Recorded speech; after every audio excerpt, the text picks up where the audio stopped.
নোয়াখালীর কোম্পানীগঞ্জ উপজেলায় বসতঘরে gas leakage থেকে বিস্ফোরণে একই পরিবারের নারী ও শিশুসহ 4 জন দগ্ধ হয়েছেন। বান্ডেল থাকলে প্রতি সেনমানিতে টাকা বাঁচবে। বিকাশ সেনমানি বান্ডেল কিনে জিতুন প্রতি লেনদেনে। উপজেলার বসুরহাট পৌরসভার 8 নম্বর ওয়ার্ডের একটি বাসায় এই ঘটনা ঘটে। ফায়ার সার্ভিস জানায়, বুধবার সন্ধ্যায় কুমুদ চন্দ্র নাথের বাসার ভেতরে বিকট শব্দ হয়। এ সময় ফ্ল্যাটের বিভিন্ন কক্ষে আগুন ছড়িয়ে পড়ে।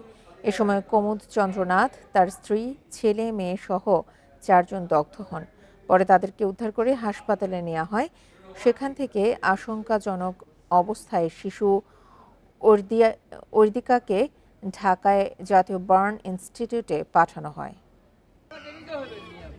গ্যাস লিকেজ থেকে বিস্ফোরণটা হয়েছে যে ওনারা যে রান্নাবান্না করছে, রান্নাবান্না করার পরে গ্যাসের চুলাটা সঠিকভাবে হয়তো হয় নাই, যে কারণে গ্যাস আস্তে আস্তে লিক করে এরপরে ওনারা যে প্রদীপ জ্বালাইছে, প্রদীপের সাথে এটা হয়ে এরপরে হঠাৎ করে বিস্ফোরণ হয়ে এই দুর্ঘটনা ঘটছে আর কি। এটা আমরা প্রাথমিকভাবে ধারণা করতেছি।